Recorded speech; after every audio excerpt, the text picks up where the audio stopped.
Cześć, witajcie na kanale Kolba TV, ja jestem Morden i jesteśmy dzisiaj w Lędzinach na zlocie poza szlakiem. Chodźcie!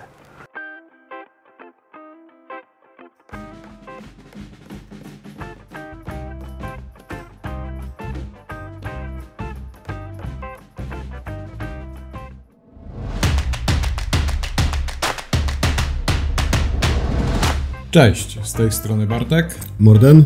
Dziś porozmawiamy sobie o zlocie poza szlakiem. Jesteś współorganizatorem tej imprezy. Jaka jest historia tego spotkania ciekawych ludzi? Pierwsza edycja to w zasadzie były moje 40 urodziny. O, to ciekawe.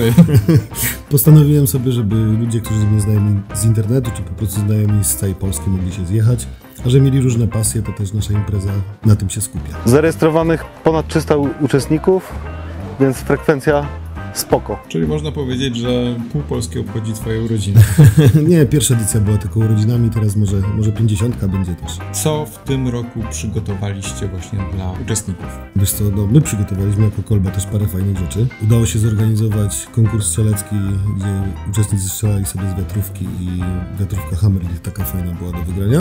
Tutaj mamy konkurs wiatrówkowy, prowadzi go od nas Grzesiu. Zainteresowanie jak tam? Bardzo wysokie. Jakiś faworyt jest? Ktoś taki z dobrym wynikiem?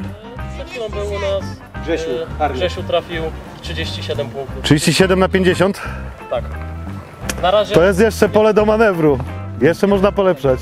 I mieliśmy konkurs na szybkie rozkładanie namiotu, który sobie wymyśliłem. Namiot był Robens, no i ktoś, kto zrobił to najszybciej, czyli złożył i rozłożył, wygrał namiot. Rozłożenie namiotu wcale nie jest takie proste. Jak się robi to pierwszy raz, to może zająć kawałek czasu. No oczywiście żadnej instrukcji, żeśmy mi nie pokazali, po prostu musieli sobie radzić. No i oczywiście tradycyjnie, bo że na każdej edycji mieliśmy cięcie piłą silki na czas. Mamy konkurs na najlepszy znak, to są znaki z poprzednich edycji.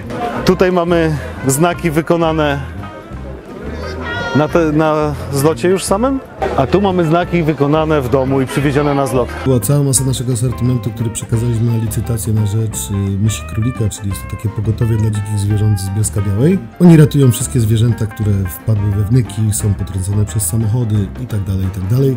Ja miałem trochę sprzętu naszego kolbowego, takie jak latarki na przykład, czy noże i tak dalej. I sporo uczestników po prostu podchodziło do mnie, pytało, jak to działa. Tutaj mamy pojazd, który bierze udział w konkursie na najciekawszy pojazd z lotu. Tutaj mamy miejsce do rzucania nożami, w tej chwili akurat nic się tutaj nie dzieje, ale wrócimy jak coś się będzie działo. Co jeszcze można było zobaczyć poza szlakiem, oprócz tego, że była kolba? Bo na pewno nie jedną atrakcję przygotowaliście właśnie dla uczestników. Jasne, była z nami kompania Bytom, czyli pojazdy militarne, kuchnia polowa, można było się przejechać ciężarówkami wojskowymi, ale też takie zupełnie coś innego. Na bushcraftowych zlotach z reguły nie mamy takich atrakcji. Punkt medyczny.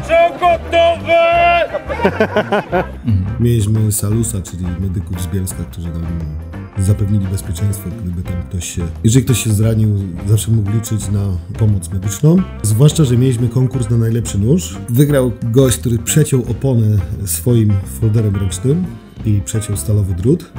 Po czym podbiegł do naszego stanowiska, gdzie mieliśmy workshopa, można było sobie testować nasze elektryczne ostrzałki, podostrzył go i ruszył dalej do konkurencji, jako jedyny przeciął opony i z podostrzonym nożem oszukał system, bo regulamin nie zabraniał podostrzenia między kolejnymi konkurencjami noża. Jak widzicie, workshop robi robotę, zresztą praktycznie cały dzień tam ktoś podchodził, ostrzył, oglądał pod okiem nożoroba Graby, który też właśnie pilnował, żeby wszystko szło tak jak należy. Jak ludzie reagowali właśnie na ostrzałki workshopa? One dawały radę, byli zadowoleni, bo wiem, że osoby właśnie z tych kręgów są bardzo wrażliwe na punkcie swoich krawędzi tnących. Tak, oczywiście. Powiem tak, że oczywiście wszystkim się nie dogodzi. Były osoby, które tam kręciły nosem, ale większość stwierdziła, że to jest fajny sprzęt. Zresztą ja też się do niego ostatnio przekonałem. No i mamy taki mały kiermasz przedsiębiorczości, szycia skóry, robienia noży i tak dalej. Oczywiście też można było sobie zobaczyć nasze namioty i hamaki. Były rozwieszone? Były rozwieszone, zresztą cała masa rzemieślników hamakowych, jak ja ich określam, czyli małych firm, które szyją hamaki, się u nas wystawiały i też każdy mógł sobie wskoczyć do takiego hamaka, zobaczyć jak to wygląda, porównać. Tu mamy jedyne miejsce, gdzie możemy palić ogień, tu sobie wszyscy gotują, smażą. Mamy zbiorowe ogniska, jak widzimy jakieś kociołki, ruszty. Rozumiem, że następna edycja poza szlakiem będzie za rok. Powiedz mi, dla Ciebie to jest takie wydarzenie chyba szczególnie bliskie sercu. Tak, to jest takie To jest taka rzecz, na którą się czeka w zasadzie ten cały rok, można się spotkać z ludźmi. Jest cała masa roboty do zrobienia, bo my też robimy takie rzeczy jak przygotowanie zlotu, przygotowanie drewna, wykoszenie tego terenu i robimy to sami. Ale później jak widzisz tych wszystkich uśmiechniętych ludzi, którzy przyjechali i nie widziałeś ich tyle czasu, to zawsze warto. Mam nadzieję, że ta relacja Wam się podobała. Jeżeli tak, oczywiście zostawcie łapkę w górę, przywalcie w dzwona, odwiedźcie nas na innych social mediach, a my idziemy dalej bawić się na zlocie. Cześć!